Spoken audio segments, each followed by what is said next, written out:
lakukan. Selama 1 tahun ini ada sedikit banyak hal yang mungkin menurut saya mencurigakan, seperti ada bekas subitan, cuman saya melihat susternya dengan orangnya yang sangat sopan, jadi saya masih percaya sama susternya. Tapi dibuktikan di hari ini, dan sebelumnya saya sudah pernah mengalami kejadian yang sama, cuman tidak saya laporkan polisi, saya maafkan. Jadi untuk kali ini saya tidak bisa saya memberikan ke pihak yang berwajib.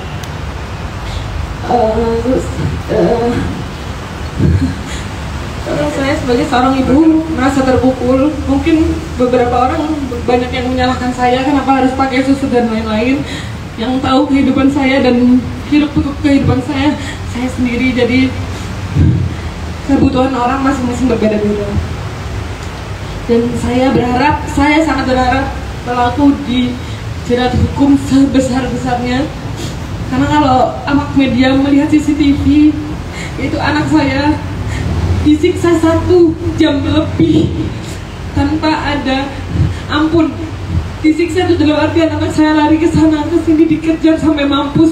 Itu anak 3 tahun, tidak ada yang menolong karena pada saat itu kamarnya dikunci, dan itu pada saat sahur semua mbak-mbak saya dibawa sahurnya di basement, jadi tidak ada yang mendengar. Dan untuk menutupi itu semua, sus ini membiarkan anak saya untuk di dalam kamar dikunci, tidak diberi makan, mungkin hanya 1 kali 1 harian. Saya nggak bisa ngomong apa-apa lagi.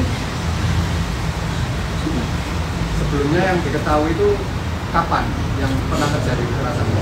Dulu itu beda suster. Dulu waktu anak saya 1 tahun ada kekerasan, tapi yang diketahui yang ada subitan itu 2 minggu yang lalu.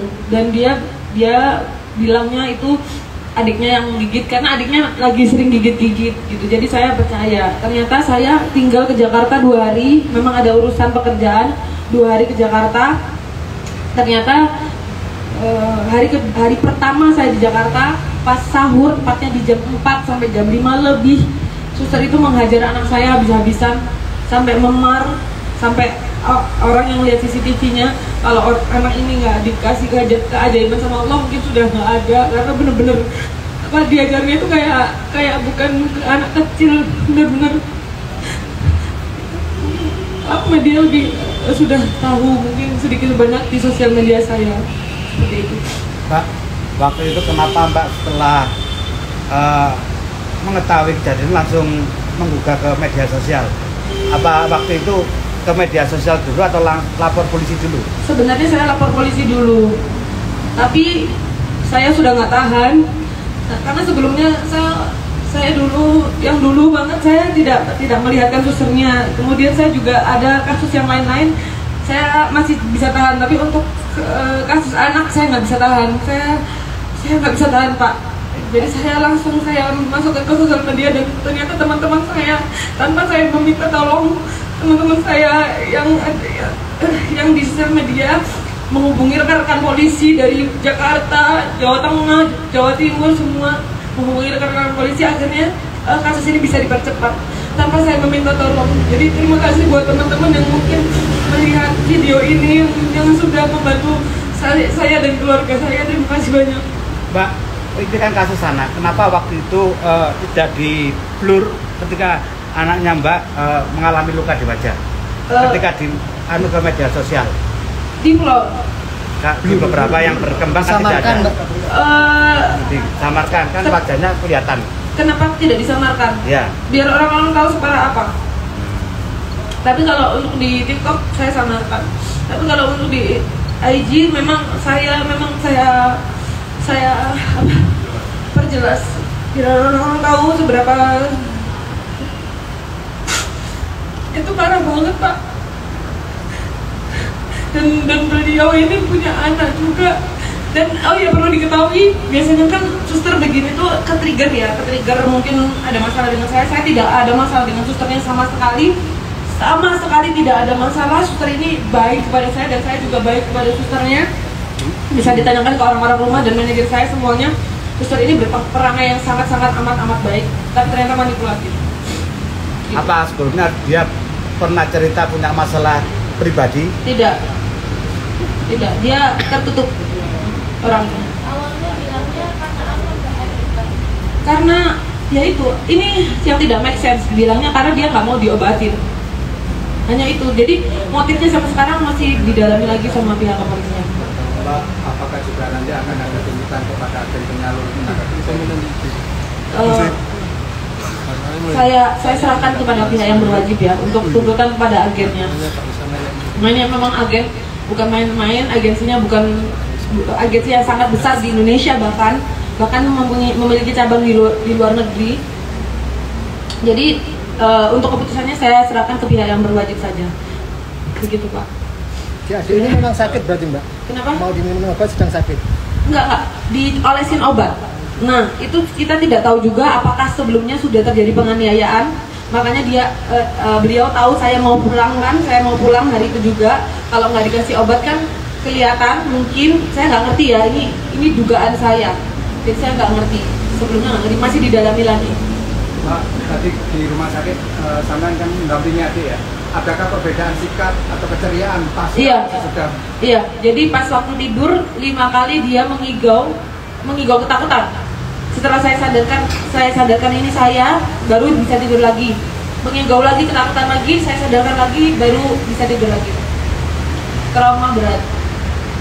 Sudah dilakukan pemeriksaan dalam ada Iya, lagi di dalam.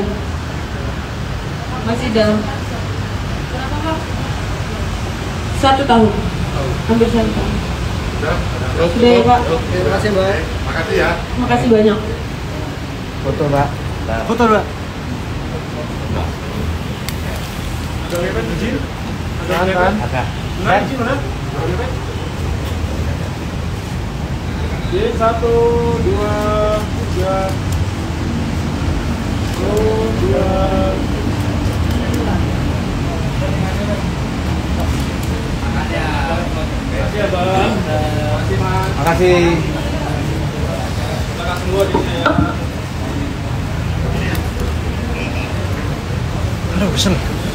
Assalamualaikum warahmatullahi wabarakatuh.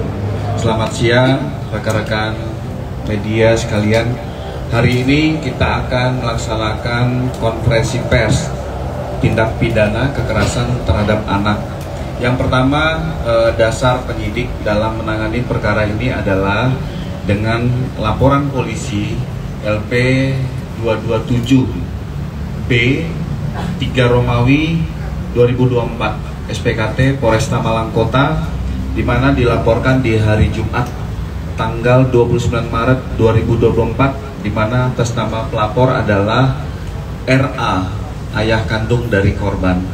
Sementara untuk korban dengan inisial JAP, ini adalah perempuan usia 3 tahun 5 bulan, kewarganegaraan Indonesia. Diambil keterangan 4 orang. Ini ayah kandung, ibu kandung dari korban, serta 2 orang yang bekerja di rumah ataupun berada di kediaman. Untuk tersangka yang sudah kita amankan dengan inisial IPS, perempuan 27 tahun, ini kewarganegaraan Jawa Timur, Indonesia, asal Jawa Timur. Perkara tindak pidana kekerasan terhadap anak, kita kenakan, kita jerat dengan pasal 80 ayat 2 Undang-Undang RI 35 tahun 2014, perubahan Undang-Undang RI 23 tahun 2002, perlindungan anak subsidiar, pasal 80 ayat 2 Undang-Undang Republik Indonesia 35 tahun 2014, perubahan tentang Undang-Undang nomor 23 tahun 2002 tentang perlindungan anak, tindak pidana kekerasan terhadap anak, dengan ancaman hukuman penjara 5 tahun, tindakan kekerasan dengan benda atau barang, dan ancaman paling banyak 100 juta rupiah.